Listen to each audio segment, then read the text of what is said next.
2024 সালে আপনারাও মনে আছেন, আপনারা জানেন, রাজ্যবাসী জানে, রাজ্যের যুবক অংশের মানুষ জানে, 2024-এর ফেব্রুয়ারি মাসে 110টি সাব জোনাল অফিসার এবং ডেপুটি পিউ পোস্টের জন্য বিজ্ঞপ্তি জারি করা হয়েছিল।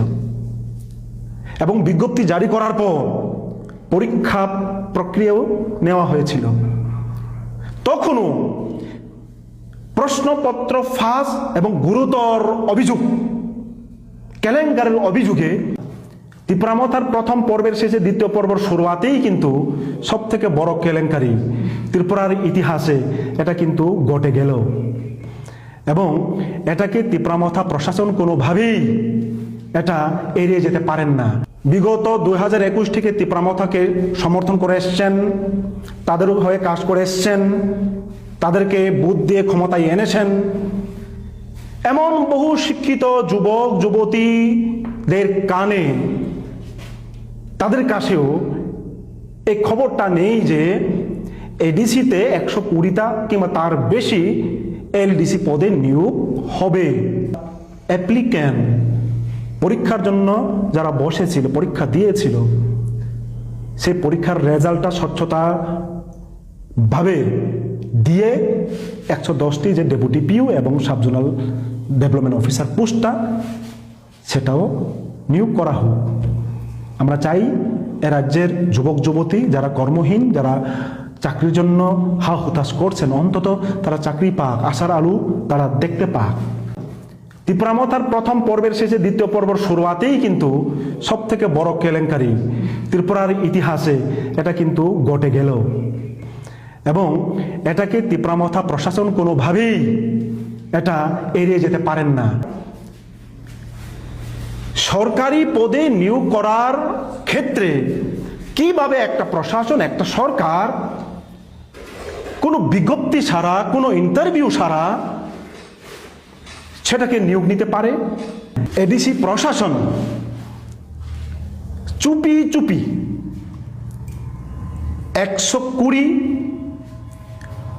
কেউ কেউ কোনো মিডিয়াতে বলছেন তার সংখ্যা 200-র অধিক হবে, এলডিসি সহ বিভিন্ন পদে এডিসি প্রশাসন চাকরি নিয়োগ করেছে, নিয়োগপত্র সেরেছে। এবং এই নিয়োগপত্র, এই নিয়োগ সংক্রান্ত বিষয় রাজ্যের কাক পক্ষেও টের পায়নি। এমনকি ত্রিপুরামথার যারা এডিসি প্রশাসনে আছেন, উপর মহলের নেতৃত্ব বাদে যারা সমর্থক, বিগত 2021 থেকে ত্রিপুরামথাকে সমর্থন করে এসছেন, তাদের হয়ে কাজ করে এসছেন, তাদেরকে বুথ দিয়ে ক্ষমতায় এনেছেন, এমন বহু শিক্ষিত যুবক যুবতীদের কানে, তাদের কাছেও এই খবরটা নেই যে এডিসিতে 120টা কিংবা তার বেশি এলডিসি পদে নিয়োগ হবে। কেন এরকমটা হয়েছে? এখনো পর্যন্ত এডিসি প্রশাসনের পক্ষ থেকে তা নিয়ে কোনো স্পষ্টীকরণ নেই। আমরা শুনতে পেয়েছি, দেখতে পেয়েছি, এই নিয়োগ প্রক্রিয়া করার সময় কোনো বিজ্ঞপ্তি জারি করা হয়নি, কোনো অ্যাডভার্টাইজমেন্ট দেওয়া হয়নি, কোনো ইন্টারভিউ সাক্ষাৎকারের কোনো নেওয়া হয়নি। তাহলে স্বাভাবিকভাবে প্রশ্ন এসে দাঁড়ায়, সরকারি পদে নিয়োগ করার ক্ষেত্রে কিভাবে একটা প্রশাসন, একটা সরকার কোনো বিজ্ঞপ্তি ছাড়া, কোনো ইন্টারভিউ ছাড়া সেটাকে নিয়োগ নিতে পারে? এই প্রশ্নটা রাজ্যের সমস্ত অংশের মানুষ করছে। আমরা টিওয়াইএফ এবং টিএসইউ এখান থেকে আপনাদের মাধ্যমে রাজ্যের জনগণের কাছেও এই আবেদন রাখতে চায়, ত্রিপুরামথা প্রশাসন যে কাজটা করলো, যে নিয়োগটা করলো, যদি এই রকমটা হয়ে থাকে, এই অভিযোগটা যদি অসত্য হয়ে থাকে, তাহলে তড়িঘড়ি করে সাংবাদিক বৈঠক করে এ নিয়ে একটা বিস্তারিত তথ্য তুলে ধরুক। আমরা কিছু কিছু তথ্য পেয়েছি আমাদের হাতে যে এডিসির এমডিসির ছেলে মেয়ে, তার আত্মীয় স্বজন,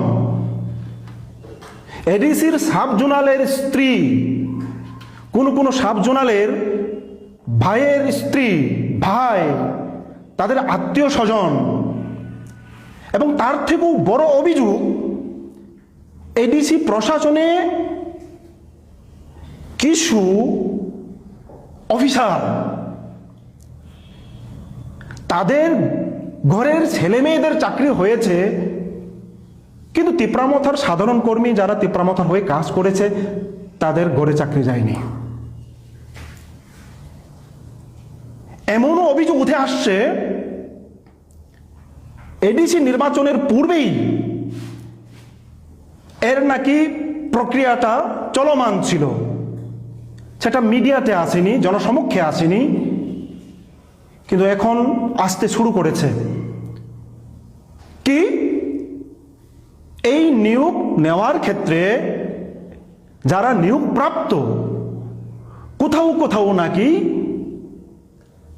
কয়েক লক্ষ টাকা দিয়ে, কেউ কেউ 7 লাখ টাকা, 10 লাখ টাকা, সর্বোচ্চ 15-20 লক্ষ টাকা দিয়ে চাকরিটা নাকি পেয়েছে। এই অভিযোগ যদি সত্য হয়ে থাকে,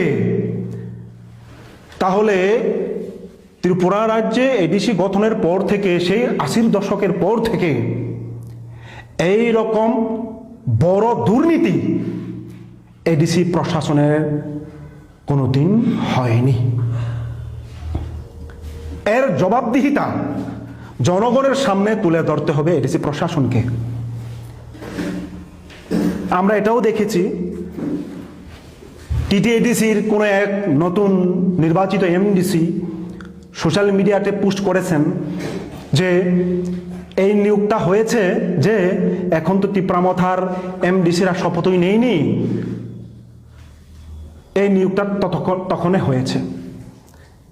তাহলে কি এটা কি বোঝাতে চাইছে যে এই নিয়োগটা যেটা হয়েছে এর জন্য তিপ্রামথা দায়ী নয়? নির্বাচনী আচরণবিধি চলাকালীন অবস্থায় কিভাবে এডিসি প্রশাসনের নিয়োগ প্রক্রিয়া চলতে পারে, কোন সাংবিধানিক অধিকারে? এটা কিন্তু বড় প্রশ্ন হয়ে দাঁড়িয়েছে। এই জন্য আমরা আজকে টিওয়াইব এবং টিএসইউ এখানে আপনাদেরকে আহ্বান করতে বাধ্য হয়েছি।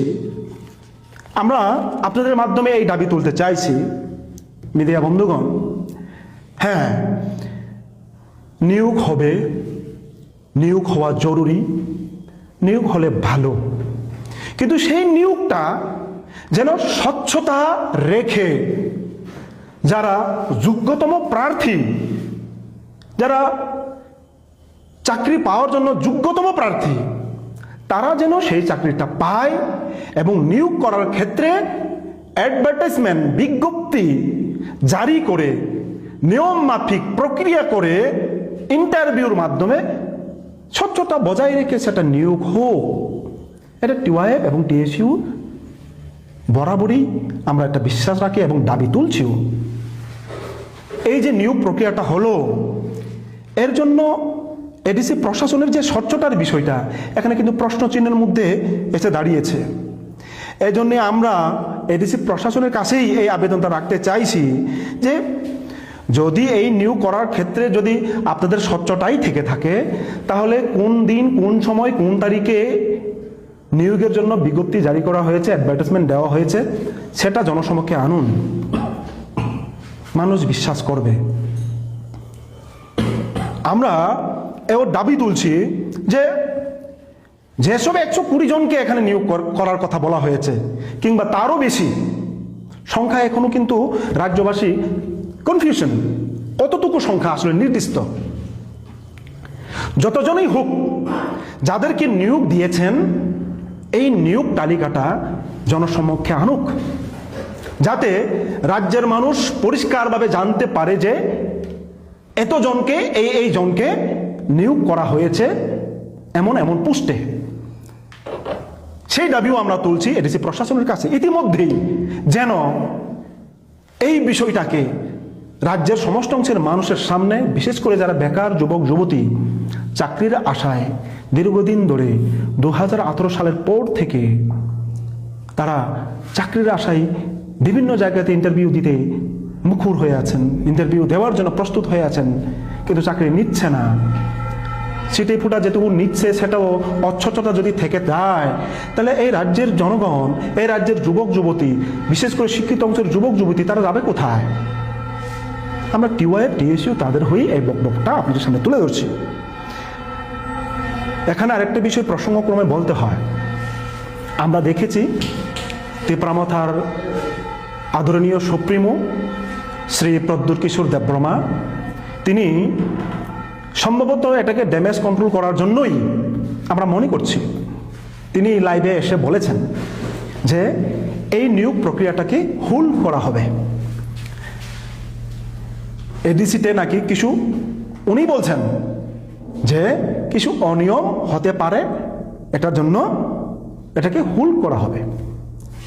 প্রসঙ্গক্রমে এখানে বলতে হয় 2024 সালে, আপনারাও মনে আছেন, আপনারা জানেন, রাজ্যবাসী জানে, রাজ্যের যুবক অংশের মানুষ জানে, 2024-এর ফেব্রুয়ারি মাসে 110টি সাব জোনাল অফিসার এবং ডেপুটি পিউ পোস্টের জন্য বিজ্ঞপ্তি জারি করা হয়েছিল, এবং বিজ্ঞপ্তি জারি করার পর পরীক্ষা প্রক্রিয়াও নেওয়া হয়েছিল। তখনও প্রশ্নপত্র ফাঁস এবং গুরুতর অভিযোগ, কেলেঙ্কারের অভিযোগে সেই পরীক্ষাটা যখন প্রায় প্রশ্নের মুখে চলে আসে, সেই নিয়োগটা প্রশ্নের মুখে চলে আসে, তখনও কিন্তু তিপ্রামথার মাননীয় সুপ্রিমো তিনি লোকসমক্ষে হচ্ছে লাইভে, ফেসবুক নিজস্ব লাইভে এসে তিনি বলেছিলেন যে প্রয়োজনে তিনি টিপিএসসির মাধ্যমে স্বচ্ছ নিয়োগ নেবেন। আপনারা দেখেছেন প্রথম পর্বের তিপ্রামথার প্রশাসন এডিসিতে ক্ষমতা শেষ হয়ে 2024-25 পেরিয়ে 26-এ দ্বিতীয়বার তারা ক্ষমতায় এসছে। আমরা সেখানে এই দাবিও তুলছি, যারা ওই সময় প্রায় 27,000 থেকে 30,000 যারা অ্যাপ্লিক্যান্ট পরীক্ষার জন্য যারা বসেছিল, পরীক্ষা দিয়েছিল, সেই পরীক্ষার রেজাল্টটা স্বচ্ছতা ভাবে দিয়ে 110টি যে ডেপুটি পিউ এবং সাবজোনাল ডেভেলপমেন্ট অফিসার পোস্টটা, সেটাও নিয়োগ করা হোক। আমরা চাই এ রাজ্যের যুবক যুবতী যারা কর্মহীন, যারা চাকরির জন্য হা হুতাশ করছেন, অন্তত তারা চাকরি পাক, আশার আলো তারা দেখতে পাক। এখানে মূলত এই দুইটা বিষয়কে আমরা আপনাদের সামনে তুলে ধরবার জন্যেই এখানে আমরা মিলিত হয়েছি আপনাদের সামনে। আমরা আবেদন করব, ঠাঞ্চার নামে, আবেগের নামে বুথ তো জিতেছে, যারা বুথ জিতিয়েছে নির্বাচনে বুথ দিয়ে, তাদেরকে কেন প্রতারণা করবেন? নিশ্চিতভাবে এখানে সেই সব যুবক যুবতীদের সাথে প্রতারণা করা হয়েছে এই নিয়োগ প্রক্রিয়ার অস্বচ্ছতার মাধ্যমে।